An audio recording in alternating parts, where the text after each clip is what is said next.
Hey guys, and welcome to a bonus episode of the Wednesdays with Watson. Today we are honored to have Beth and Jeff McCord, who are the founders of Your Enneagram Coach, an organization that reaches millions of people around the world annually.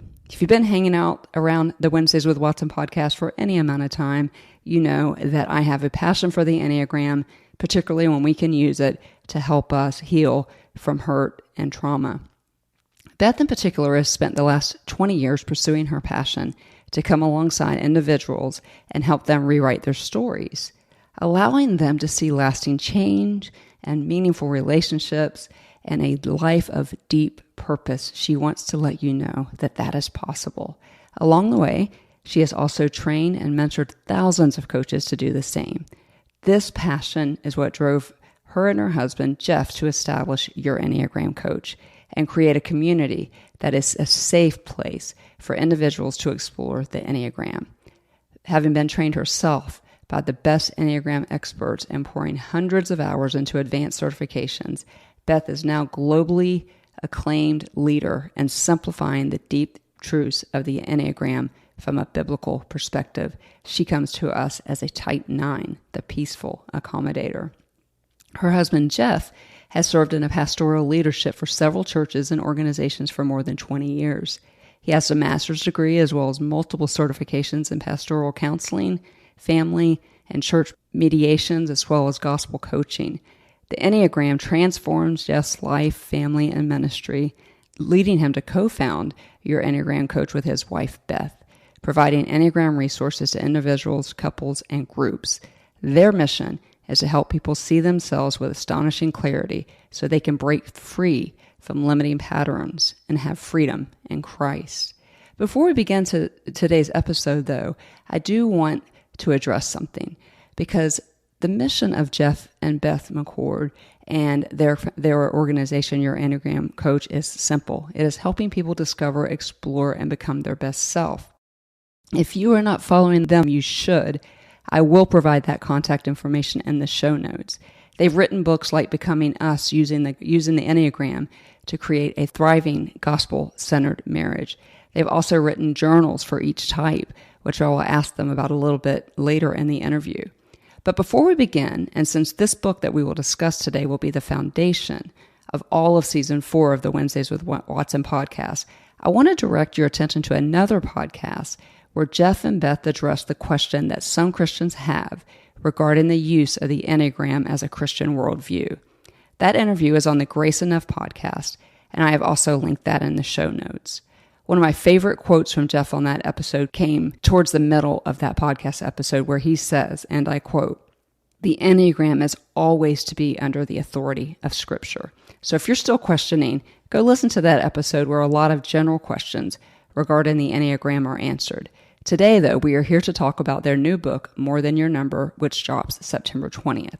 Stay tuned to my Instagram account, guys, to learn how you can have the opportunity to have this book in your mailbox on September 20th.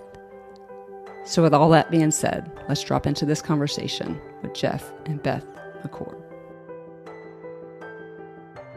Hey, everybody, and welcome back to the Wednesdays with Watson podcast. I am so excited today to bring to you Jeff and Beth McCord. Those of you who are faithful listeners of the Wednesday with Watson podcast have proven that to me, because anytime anything comes onto this podcast as it pertains to the Enneagram, our traffic increases exponentially. And so I am honored to have both Jeff and Beth McCord on the Wednesdays with Watson podcast today. Welcome, guys. Thank you so much for being here with me on a Friday afternoon. Yeah.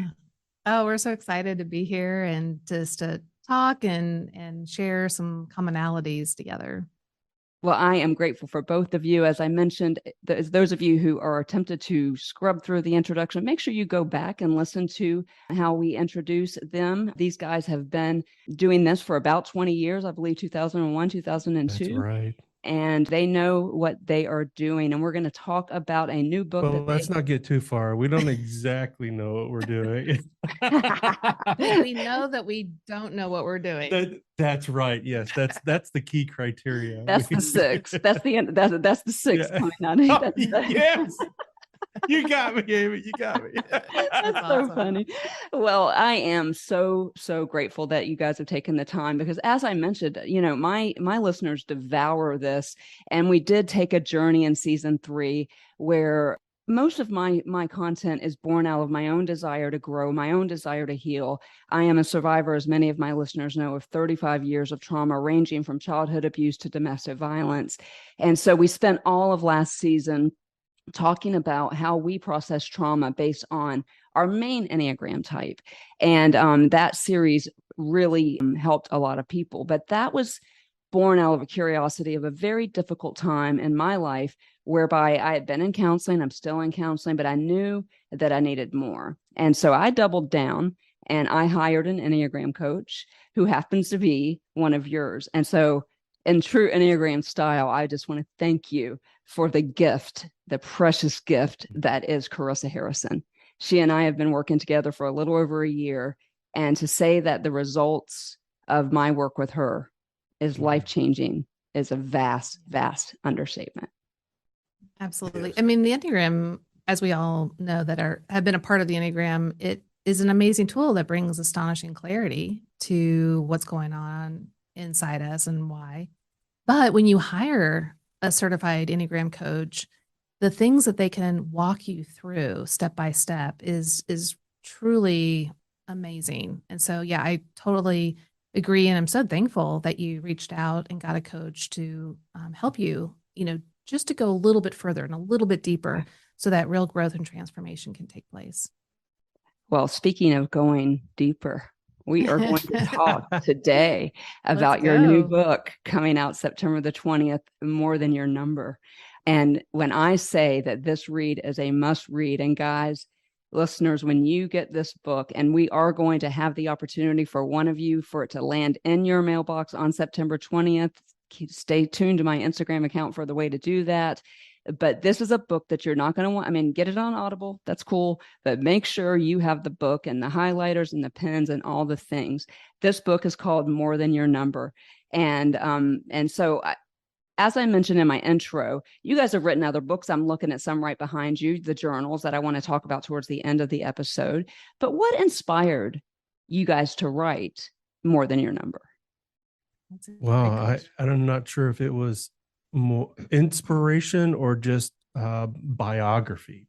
So in 2014, we moved to Nashville. I was taking on an executive pastor role, and just quickly got spun out in my relationship with the lead pastor. And after 13, 14 months, we were gone. We were out.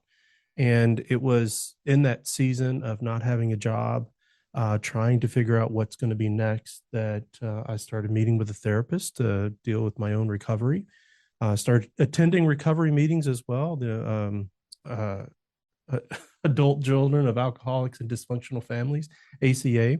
And it was in that time that I started to recognize not only, and it was something that I learned in my training with Dan Allender around trauma. We use strength finders in that. And he was saying, like, these parts of you were what came about to help you cope with the trauma you were experiencing. But in God's economy, they're also the very gifts that you use to live out your sense of calling and purpose. Yeah. So I experienced joy and shame all at the same time. Well, I start doing this work of naming these various parts of my heart that are in competition with one another. And then I start to share this with Beth, and Beth's like, I don't know what you're talking about. I don't. As a good 9. As a good 9, not knowing what are you talking about? Like, I try to see different parts within me, and 9s don't know ourselves to begin with, let alone, like how we have different facets within us that are competing. I love that you guys named them. I love that. That's in the book. I love that you named them. That's right. So what Beth did was, one day it finally clicked for her, where she saw, what the parts of me are: one, the beloved and wounded, these kind of core parts of our main type, the 2 wings, and the 2 paths, or the 2 lines that go from each number. So it actually became a new way of looking at the Enneagram, rather than just one thing with all these other attributes, that I'm actually many things which clarifies so much for everybody. Like, why is it that a 9 and a 2, why do they test the same? Or why does a 6 always think that they're either a 1 or a 2 and all these other numbers? Well, more than your number helps to explain why these other numbers show up and how we relate to ourselves and to our world. And so we just decided for this one, it was going to be a very personal and kind of our unique stamp on the Enneagram, was to provide this new perspective on how to approach and use the Enneagram to apply the gospel to our lives. Mm-hmm. Yeah. So I would just say for me, as Jeff was going through that, his own understanding, I could totally see what he was talking about. Like, yeah, I can see, like, he has a part called Buddy, and Buddy actually says, well, what about this? Well, what about that? Well, what about this? What about that? As a 6, I was like, yeah, I totally see that, but I was having a hard time seeing it for myself. And so Enneagram Internal Profile, or EIP, which is what we call it now, really just brought the clarity that I needed. So that's really where it started. And then when we started explaining it to other people, they were like, oh my gosh, this makes the Enneagram so much more accessible and easier to use. And I think you even said earlier, like, I thought I never used my type 1 wing. And then once you start to see how it can show up, right, especially in written form, you're like, oh my gosh, it's totally there. Maybe not as much as the 3. And some people it's the opposite. But at least it helps us to see what's going on, that there are competing parts within us, that part of me wants to do this and part of me wants to do that, or part of me feels this and part of me feels that. But there are these competing parts, in that the more we can see them and acknowledge them, the more we can actually and prayerfully self-coach these parts into health and wholeness. And that's really where the wounded child and the beloved child are so important. So in your main type, because your main type is still the primary force behind everything you do, but it's not the only part. But it has, whether it's misaligned wounded child, the wounded part of our heart, or the aligned beloved child, which is the part of ourselves that's spirit-led, knows who it is and whose it is. And that's the part we want to waken and to lead the rest of our parts into wholeness. And it can, if we're willing to actually go there. Right. And that's it. Right. And we're going to go to aware in great depth in a minute. But as a trauma survivor, I tell my listeners all the time, we don't compare traumas. Trauma is trauma, right? And so I want to dig a little bit deeper in just a second, in the wounded child and the beloved child, because as a trauma survivor, I sobbed as I was reading those parts of the book, because so much of me was often on the left side of that page, which was the wounded child acting out of my woundedness. And then these competing selves and the negative self-talk and this is where Carissa has really helped me in my coaching, that finding compassion for those competing parts. And I could tell that somebody had been somewhere in counseling, because internal family systems was introduced in there a little bit, and that pairs nicely with this. And a lot of my listeners use internal family systems as their mode of counseling. This is an incredible piece of work. I want y'all to know that that's not just me being a 2 flattering you. It is incredible. But one of my favorite parts of the book was you reference another favorite book of mine, A Shepherd Looks at Psalm 23. Yay. And even as the words come out of my mouth, I get chills, because that book refers back to the truth of our good shepherd. What about that book was so precious to you that made it into this book? I mean, it's that's Beth's go-to book. Yeah. Oh man, you love that book. Well, it literally is the heart of the beloved child within me. So whenever I get spun out, triggered, activated, whatever word you want to use, Jeff is, my best friend, my companion, the one that can help keep me grounded, but he can't give me what only Christ can give me. Right. And our wounded child gets so spun out, we forget who we are, and more importantly, whose we are. And all of a sudden we're living alone. We're living as an orphan. We think we have to do it all on our own. No one's there to help us again. Yeah. And that's a lie. But it feels so real. And Beth and I've even talked lately that when I notice that she's kind of living out of woundedness, the wounded part of her, that young part of Bethy's heart, doesn't even realize that I exist, right? That I'm here to help. Or at least Pastor Jeff. That's right. Right. That's right. And so, but that even that also relates to our relationship with God. This is not something separate, but the same kind of attachment styles we bring to people, we also bring to God. To God. And so even that wounded part of you even has trouble believing that the shepherd really is loving and cares. Yeah. Well, once you're in that place, in the wounded child place, what usually happens before you're able, and like internal family systems, you're absolutely right, is where we kind of got inspired for this, but it's kind of completely different. Mm-hmm. Yeah. Mm-hmm. And so, but I just want people to know, I want to shout out, because that's where Jeff started learning all this stuff. And the reason why I was struggling with it is just, I don't operate quite in the same way. You're an Enneagram coach, and so you adopted it.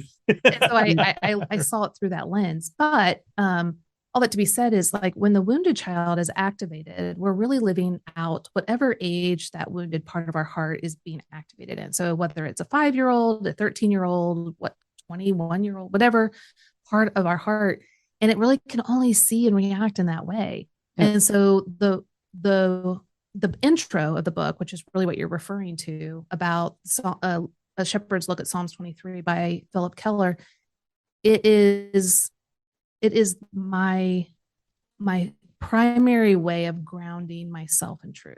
When all the lies are swirling around and they feel tangible, they feel real, I have to bring to myself some sort of awareness to get me out of it. Kind of like a record player with the, it's playing a soundtrack in a groove that's a false message, and it just keeps going and going. I have to have something that will jolt that needle out of that false groove and into a truth groove.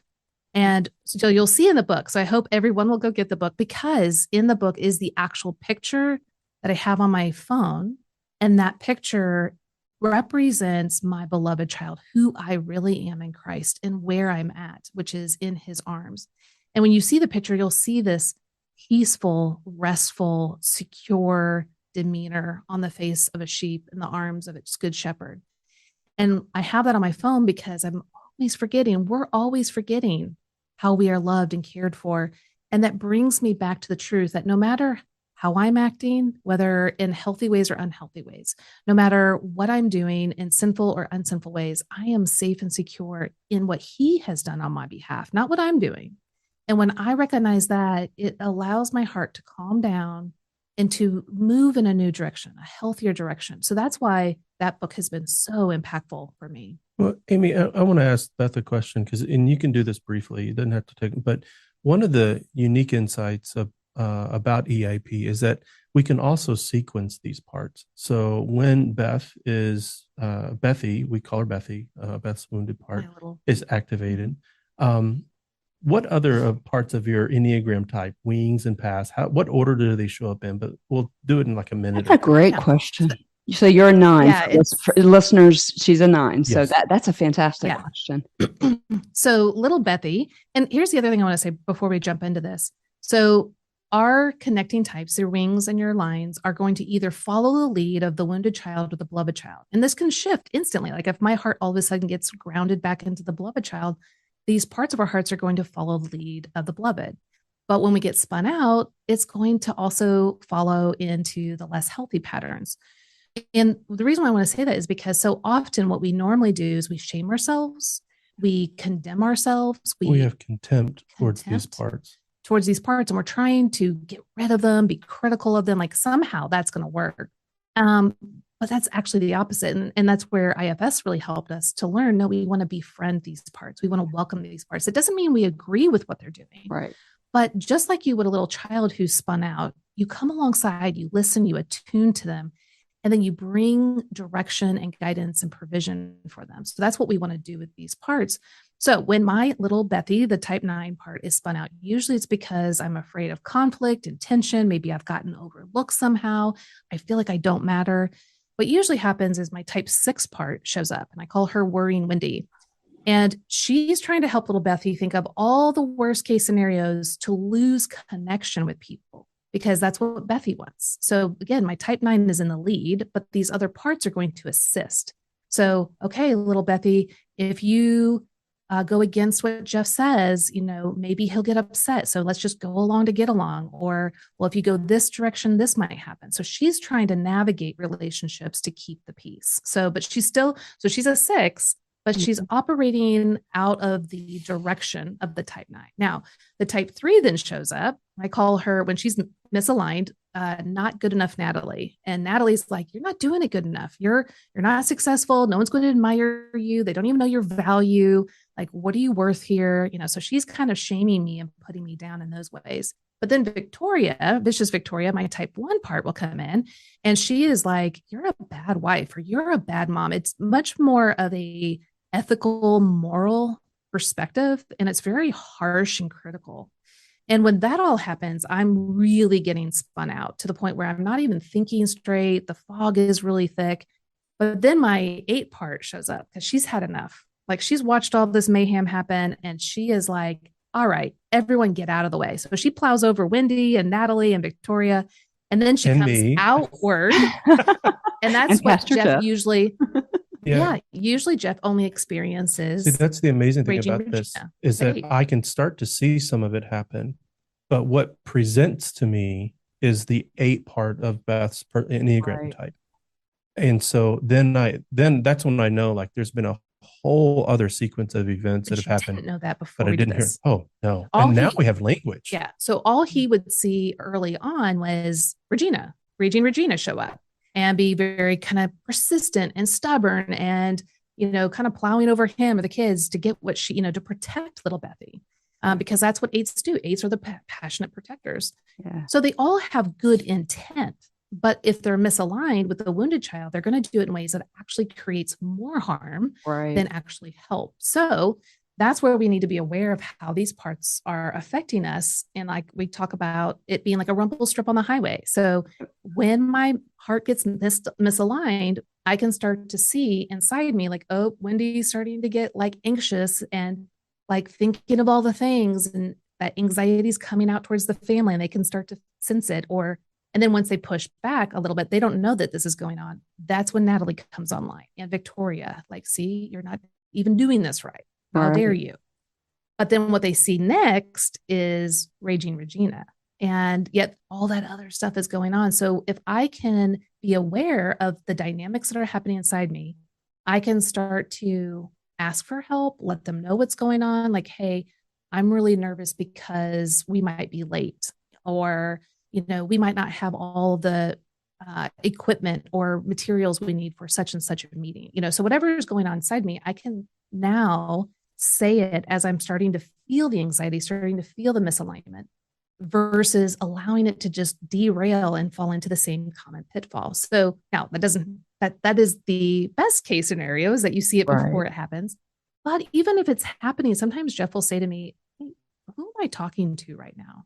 Yeah. And then I'll be honest, some of my parts are like, oh no, he's caught us, Yeah. And there's like a really fun TikTok of like somebody's walked in the door and everybody's caught. Yeah. We totally should do. Y'all totally should do that on TikTok.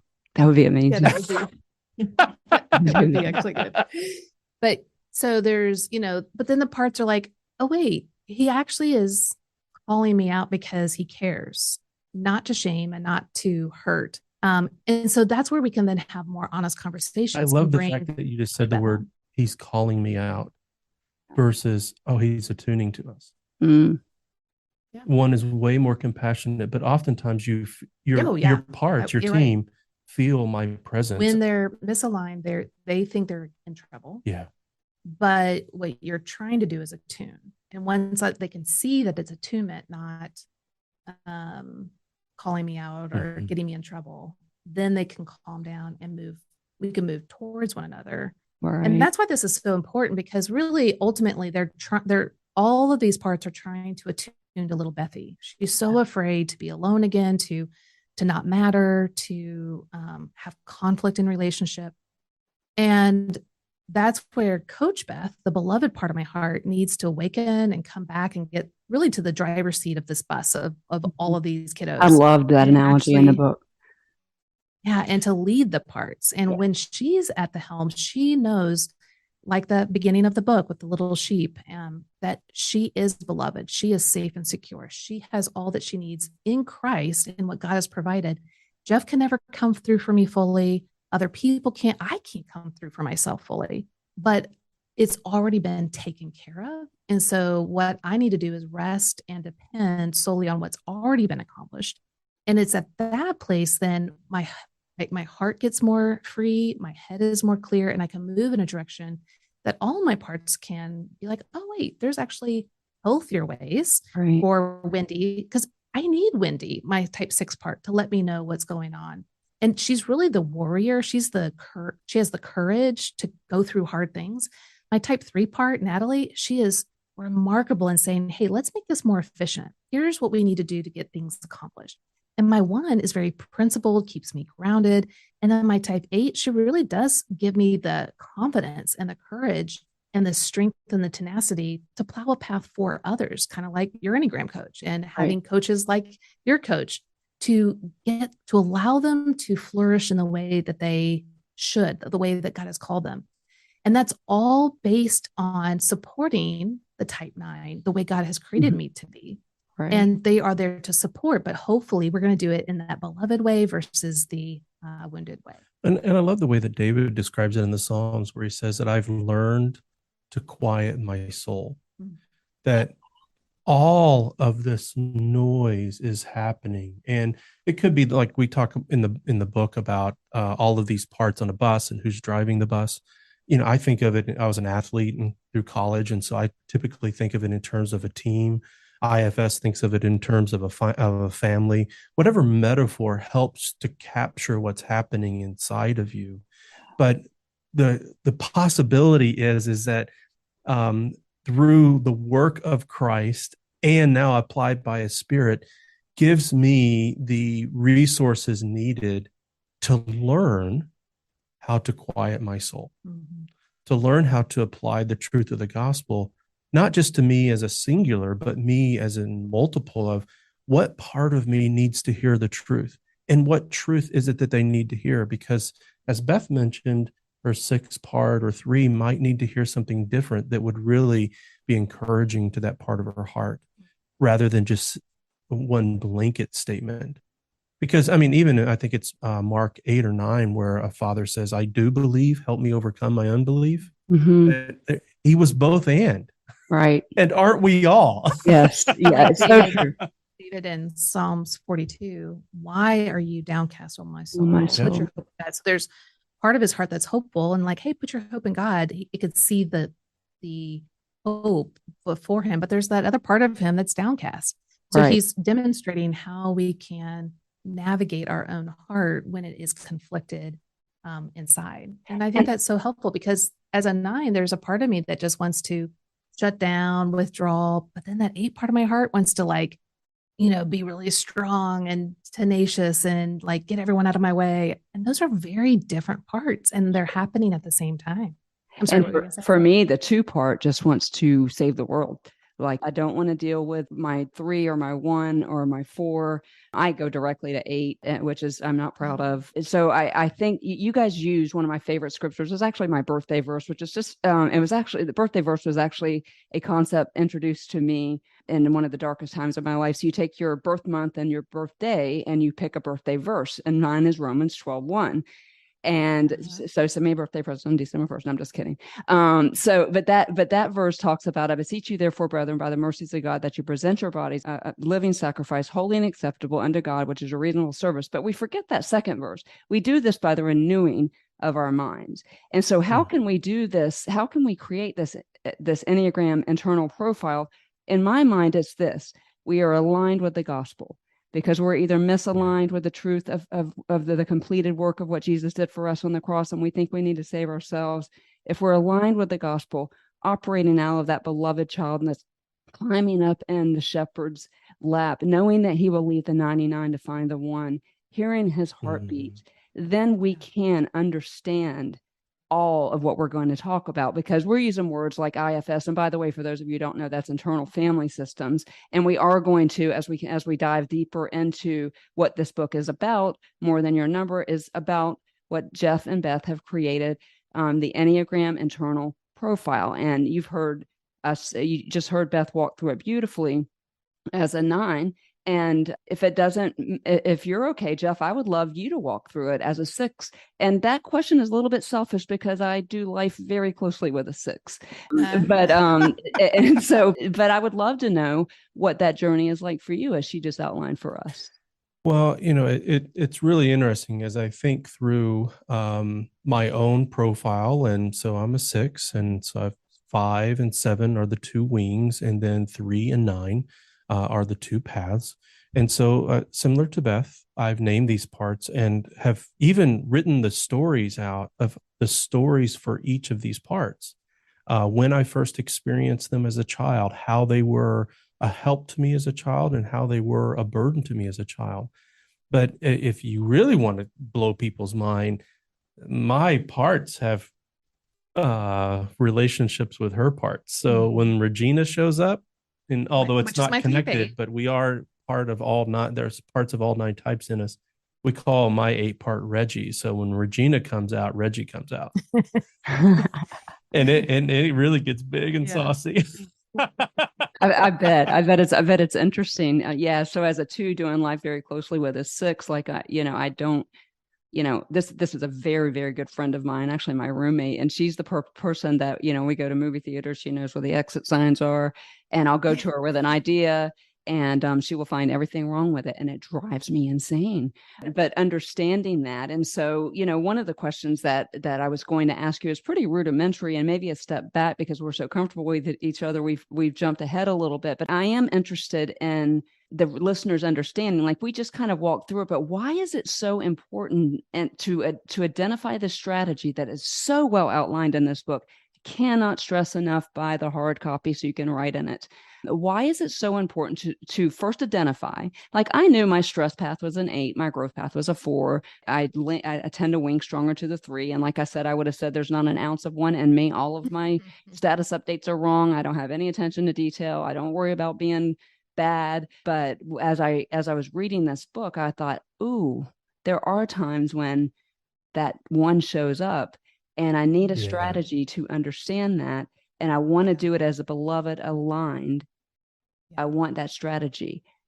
So we kind of just went through it, but why is it so important? Why is this so important to create this strategy? Because I walk around going, I'm a 2. That's my that's just my being 2-ness. And it gives me a lot of freedom to say, I'm sorry, I can't be a 1, or I'm not like you, and so I branded myself as a 2. And you guys really called me out. Speaking of calling me out in this book, you got there is an importance of the strategy of that. And so, can you expound on that a little bit more as this book teaches listeners and readers to do what Beth just outlined, to go to your parts? Could you help us understand why it's important to create your own Enneagram internal profile?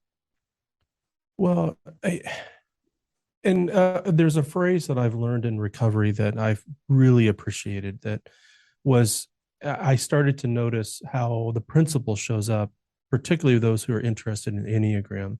And the phrase is this: discovery is not recovery. Descriptions are not transformation. Meaning, oftentimes, the Enneagram, when presented and embraced, gives us vocabulary to explain who we are. Like, oh, that's why I do that. Or you hear it a lot in relationships.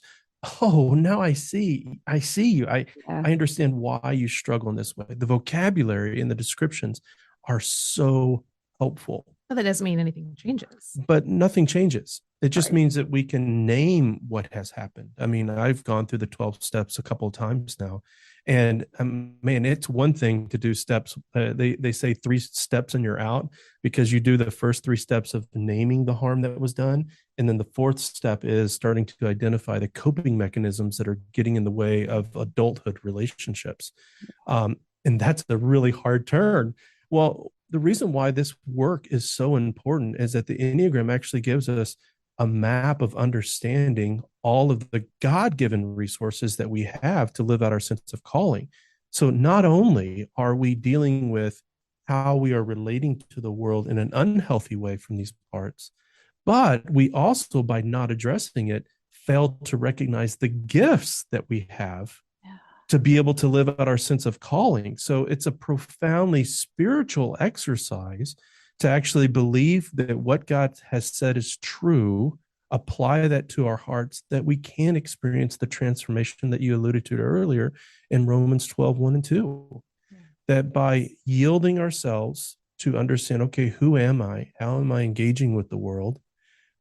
Actually becomes a very opportunity for us to apply the mercies that we have received in order to live freely in our sense of calling, and as his children now exercising our calling within his kingdom. Well, and also we say in all of our materials, do not use the Enneagram as a sword or as a shield. And I think that's just so, and it's a sword against others. It's a sword against ourselves, like, oh, well, like you said, like, I can't, like, for instance, I mean, if I took probably what everyone typically thinks of a 9, then I would never be an entrepreneur and start your Enneagram coach. People would think, oh, well, a 9 can't be an entrepreneur. A 9 can't lead I was shocked when I read that you were a 9. Absolutely shocked. Mm-hmm. Yeah.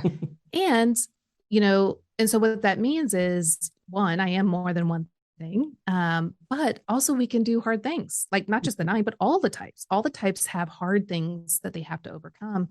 And that's really why we love watching movies, right? Because they overcome difficulties and challenges, and you get to watch them thrive in the way that God has designed them. And so the gospel is about transformation. Yeah. And if we were to say, like, the shield mentality, well, I'm a 9, I can't do it, so I guess you all are just going to have to do it for me. Like that is, God has called me to be more like him. Well, I mean, in some ways, that's what you're doing. As I was learning about all this, you're like, well, that's Jeff, that's not me. Yeah, actually, because I was like, here, I'll have Jeff lead. I'll have Jeff speak in front of people because he was the pastor, and that's not what God was actually calling me. Now we do tag team a lot, but really, your Enneagram coach, actually, the business name is Beth, McCord and Company LLC, because we knew that my tendency was to overlook myself and allow everyone else to overlook me. I mean, but just think about that. So as just an application of why we want to learn more about the Enneagram in this way, here's Beth with a body of knowledge that she has meditated on, worked with, applied with the people for over a decade. And we're at a point, we're spun out in 2015. She's going to start this thing, and we name it Beth, McCord and Company, but doing business as your Enneagram coach. It's because of the insight of knowing who she is as a 9 and the temptations she would face that we memorialized this act of faith to name something, which is a very biblical thing. I mean, the Bible's always naming stuff, but we named it. So, and then we both were able to partner together to fight for it as your Enneagram coach has continued to grow. Well, and if you think about, like, driving like that bus, right? If your axle is out of alignment and is always going to pull you towards the ditch, well, until we're in heaven, it's never going to be fully aligned and where it needs to be to stay on the path in a very healthy way. So as a 9, I know that my alignment is always a little bit off. And if I'm not paying attention, I will just be like, here, everyone else, just take the business, go for it, do whatever you want. I don't care. Like, and I lose myself and I lose the voice that God has called me to. And that's just the nature of the 9, but that doesn't mean that it's good or okay. That's not what God has called me to. So I have to do hard things. And part of that is driving that bus and being attuned and aware that it will naturally pull to the right. Mm-hmm. Okay. So what does that mean? Well, that means I have to have my hands on the wheel all the time and be aware to keep it steady, to keep it on that path. And that's hard work. And frankly, as a 9, we just want to chill. You don't like work. Yeah. I do like work. Here's what's so funny is that when I'm in my beloved space, I am an extremely hard worker. I am getting so much work done and I'm flourishing, but that wounded part of my heart wants to chill and relax to the point where I lose myself.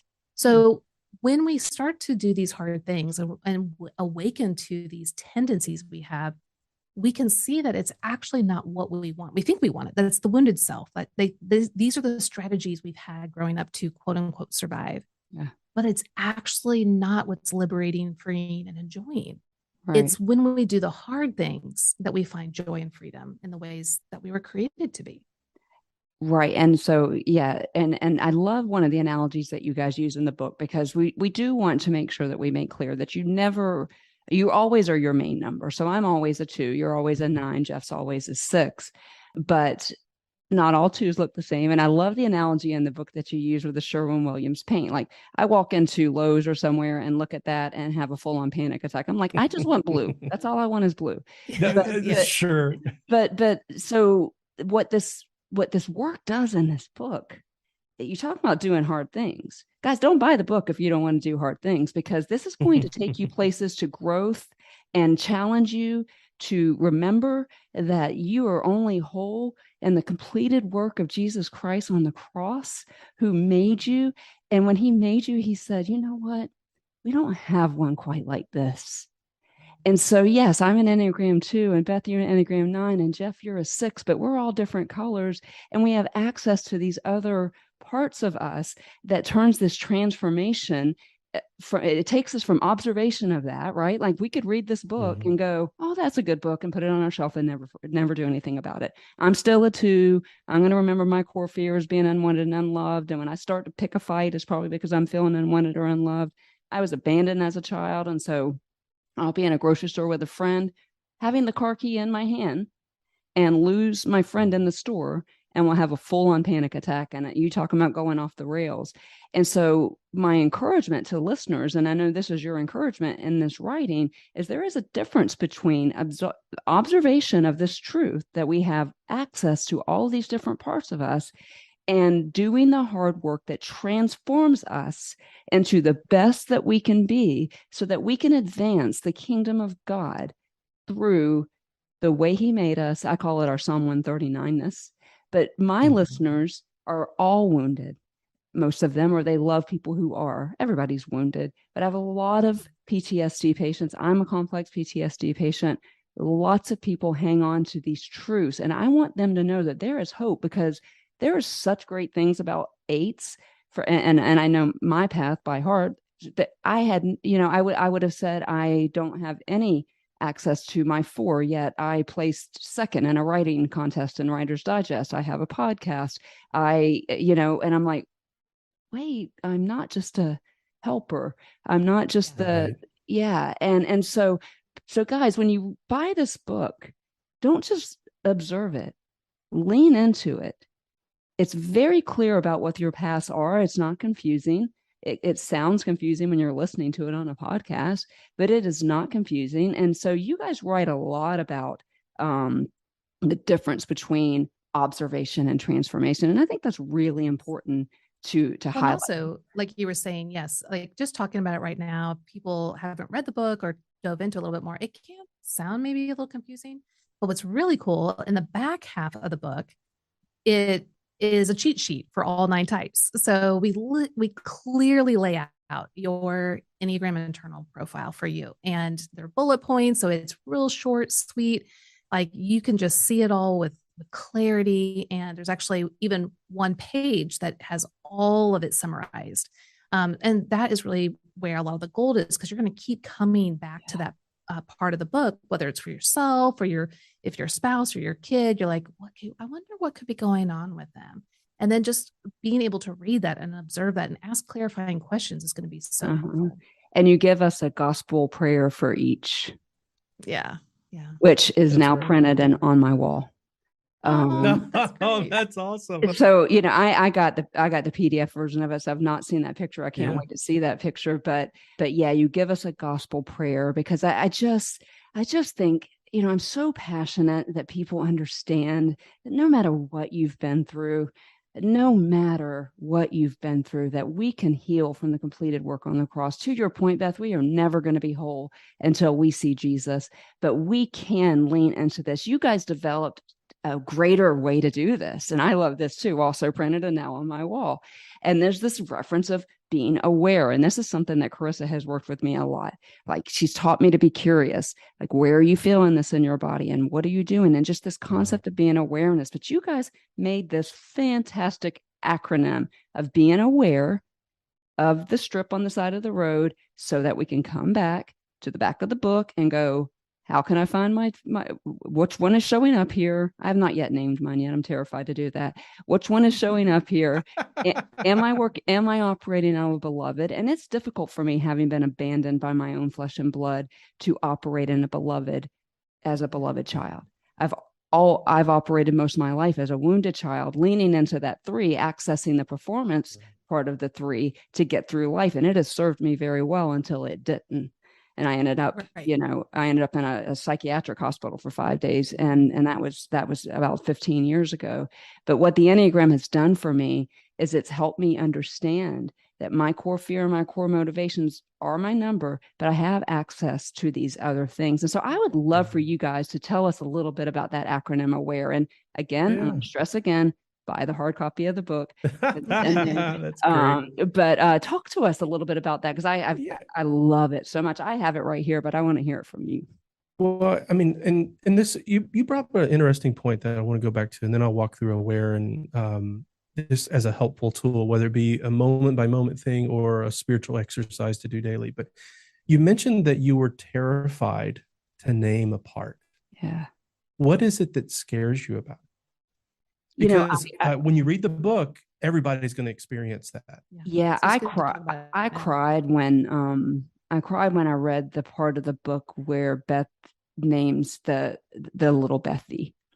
Because I recently have gotten some pictures of me as a child, which weren't around before, and did some inner child work in my counselor's office. And so I've always been really afraid to go back to the wounded child, which for me, my earliest memory was about 3 or 4 years old.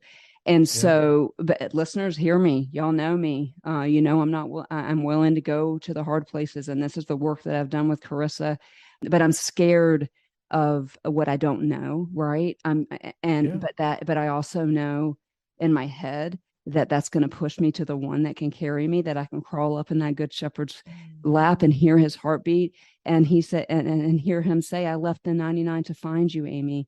And so I did call my wounded child, the toe-headed monster slayer. And, but I haven't named anything else. And the reason why I'm scared is because I don't want to be aware of how healthy I can be when I'm operating in my beloved aligned state. You know why I don't want to be? Why? In full honesty, because one day I'm going to stand before God and be responsible for what I know. And when I know that I can live a life full and free because of the completed work of Jesus on the cross, but yet I choose to live in my wounded child state because I'm too afraid of the pain that's going to come with naming those parts, then I am not honoring the unbelievable thing that Jesus did for us on the cross. He didn't do us a favor. He gave his life. He spilt his blood. That earth was changed by the blood spilt on that hill. And so that's why I'm afraid to go back. But I am. Yesterday, I had an appointment with my counselor, and we talked about this. And and I've often named little Amy the toe-headed monster slayer. And so that wounded child, I have named that the wounded 2. The wounded 2 is the toe-headed monster slayer. Well, but it makes you look, what comes to mind for me hearing you share that is when Jesus tells the apostles, let the little children come to me. What would it look like? And this is what the AWARE exercise is about. What would it look like for adult Amy to go to this little 3-4-year-old girl and bring her to Jesus? And because she's terrified that what is Jesus going to think? Well, I mean, honestly, it's probably little Amy is a fearing rejection. That's like the core of the 2. Which happened, it absolutely sure. There's good reason for her to be afraid. Right. And, I mean, not because of Jesus, but because of your experience. Right. And this is what AWARE is about. So the acrostic AWARE. First is to awaken to what you're experiencing in the moment. So for 6, oftentimes it shows up in what am I ruminating over? I could be a decision that I need to make. I'm just ceaselessly thinking about it. Beth laughs at me like, what have you been thinking about over the last 5 minutes? And I'll rattle off 50 different things. A legal pad page. All that. Yes. It could show up in your body. It could show up in your breathing. It could show, pain. There's a particular pain in my back that I experience whenever I start to get really anxious. So it's just awakening to I'm experiencing something in the moment. Number two is to welcome. And just like I mentioned about Jesus welcoming the little children, we adopt a posture that you are welcome. All of you is welcome. If you think about the book of Psalms, the way that C.S. Lewis describes the book, it's man's heart on display before God. So it's the anatomy of the soul, but it's all permitted to be present with Jesus. And so we can welcome these parts versus showing contempt, overlooking, denying that they exist, because that actually makes greater problems. If you can imagine like a little child throwing a tantrum, when a parent finally attunes to them, it helps them to organize these big emotions. They actually calm down, versus if they become more permissive, the child may continue to act out until they're attuned to. So awaken and welcome. The next is ask. We invite the Spirit whom Jesus told us is going to be with us and is going to remind us of all the things that Christ has taught us. That the Spirit, we invite the Spirit to say, okay, Psalm 139, as you mentioned earlier, is search me and know me, see if there's any unholy way in me and lead me in the way everlasting. This idea that the Spirit wants to participate. It wants to join us in our process. And so we ask God, what's happening inside of me? We ask ourselves, what am I thinking about? What am I scared of? What am I fearful of? What's the truth? And then what is the truth? And the next part is to receive the truth, to embrace the truth, to invite the gospel, or to apply the truth of the gospel to the various parts of our heart. Who needs to hear from Jesus today? Mm-hmm. And it could be for me, my 5 part, I call him Bob. Bob is a real person, and he's been a mentor for many, many years, but he really taught me how to read as a pastor. And so my library blossomed to like 3,000 volumes. And at times that was anxiously reading, and at other times it's made me the man who I am today. And so what does Bob need to hear that he's searching for in books? What does he need to hear from Jesus in this moment? Yeah. And then lastly is to engage, knowing this to be true. And I love this in the scriptures of this formula that moves from the indicative to the imperative. The Bible tells us about who we are and what Jesus has done first before it tells us to do something. Yeah. So because we have been loved, we are to love. Because we have received compassion, we extend compassion to other people. And so we re-engage with God, we re-engage with others. So it's awaken, welcome, ask, receive, and engage. And the way it started was just our way of, I call them team meetings in the mornings. And it was just a way of me accounting for all that was happening and being able to identify it so I don't act out of something in that day. Now, I don't always do it. And sometimes I do it just in the moment, like where we catch ourselves and okay, well, what just happened there? Okay, I'm going to be kind and welcoming. And I'm just going to ask for some help to be able to understand, because I don't always have clarity. Yeah. And I think a lot of my listeners, because I know this is true of me, and I know ones probably have the loudest inner critic, but twos probably are close behind. So when I get activated or something's going on, before I read this book has been life-changing for me. This podcast is a cherry on top. Before I read this book, I would indict myself, because I would say, wait, your core fear is being unwanted and loved, and you're not either of those right now. And even if I was able to go to God loves me so much, Carissa sent me early on in our work the song Jireh by Maverick City, and the first part of that song says, I wasn't propping you up so I can never let you down. And so I'm operating on, I'm a 2, I'm wanted and I'm loved, but I am not okay. Why am I not okay? Then I get this PDF on my computer and I read it in 48 hours and I'm like, oh, the 8 needs something. The 1 needs something. The 4 needs something. Okay, what do I do now? Okay, let's welcome it. and not indict it. And my generation, our generation, we're not taught to be compassionate to ourselves. We grind. We were taught to crawl in sick, not call in sick.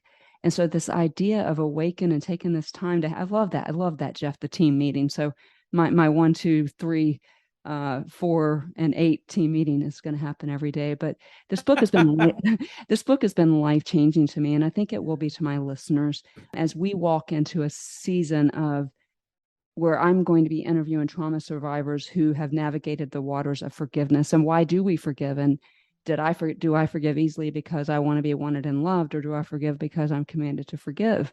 And I think when I understand now the Enneagram internal profile, which we will be using all season. So I say again, go buy the book because I'll be referring to it, because I think it's an incredible book as we walk through a very difficult topic of, and season 4 is called Forgiving Trauma Makers. And you guys are the episode right before the season premiere.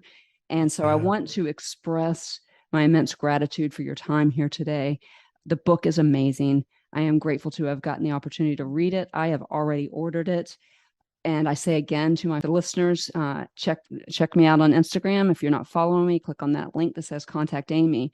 With that being said, I also want to highlight a few things about Jeff and Beth. They have written a couple books, one of which I listened to this morning, your episode with Amber Colum, and I referred to that earlier in the introduction about the Enneagram and marriage. So I highly suggest those of you who are married go get that. I know Amber very well. I know that book has been game-changing for her. But right behind you, I see what I believe to be the journals for each Enneagram type. And so I would love for you to tell us a little bit about those journals and where people can find them.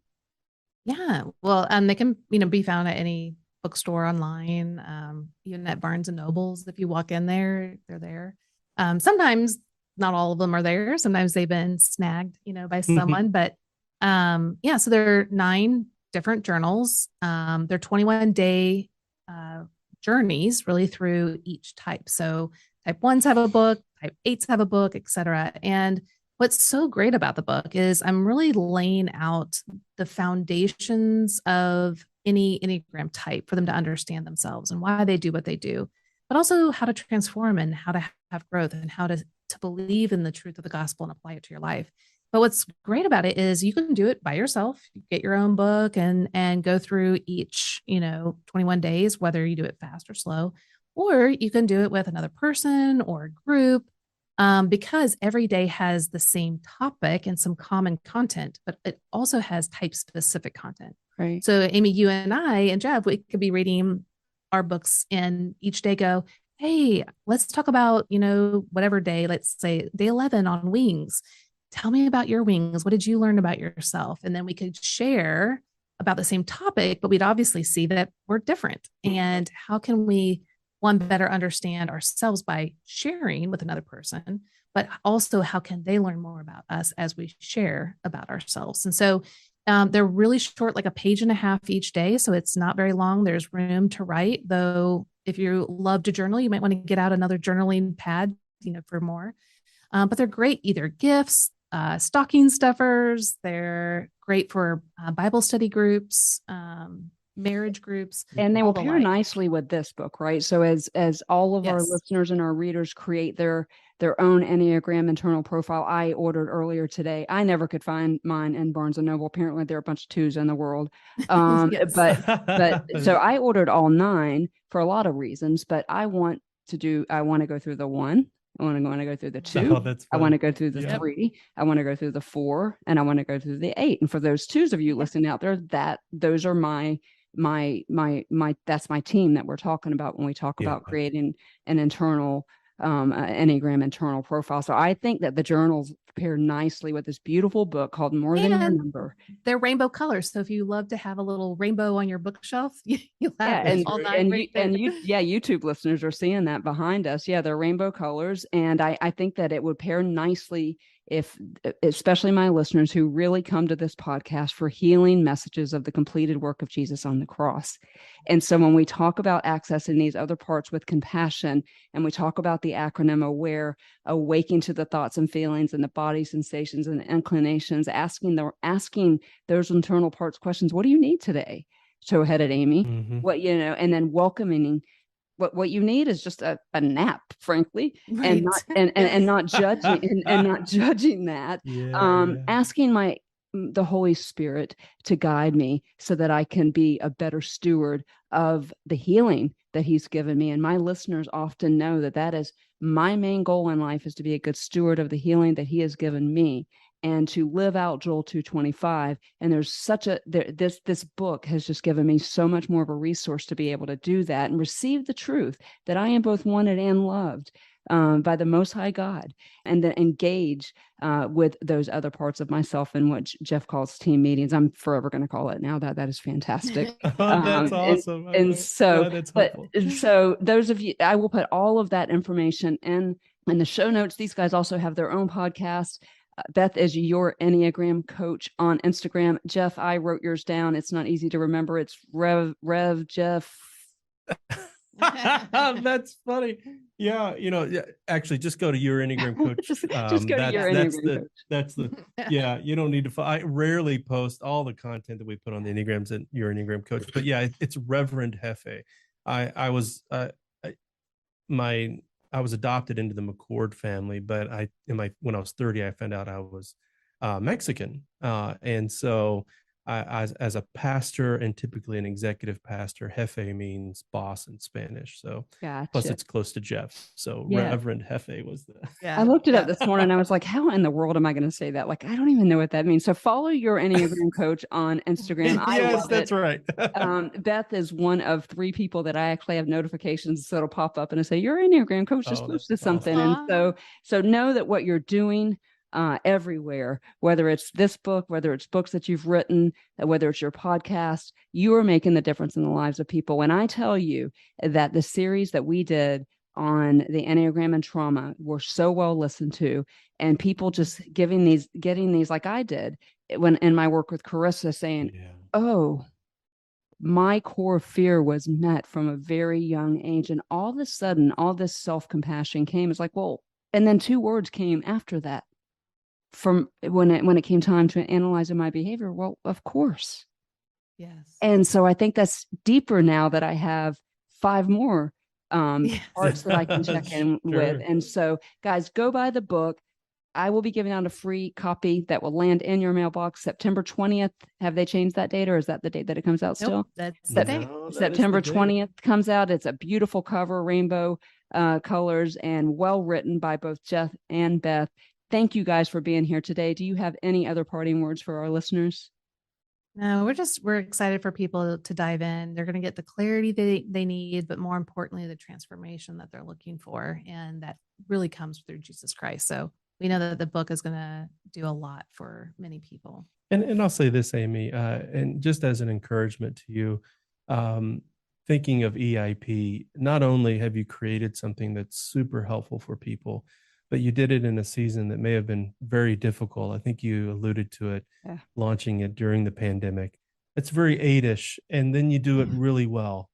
It's very 3-ish. Yeah. And so you brought and even the 4 of bringing beauty to a very dark memory or space for people. You have shown up and you are shining. So thank you for just believing the truth and living out your calling that matters to so many people. And thank you for the privilege of being on your show and letting us share about our book. Well, thank you so much. And it has been a joy. The book is game-changing, and so I know that my listeners will go out and get it. Well, guys, I do not get behind. I do not leave a microphone. I do not leave a keyboard without saying the same thing. And so I declare it over you, Jeff McCord, and you, Beth McCord, and my listeners. You hear it every time. You are seen, you are known, you are heard, you are loved, and you are valued. We will see you back here in 2 weeks with the season premiere of Wednesdays with Watson, Forgiving Trauma Makers. This book will be foundational all season, so go buy it. See you guys in 2 weeks. Let my life glorify you and teach me to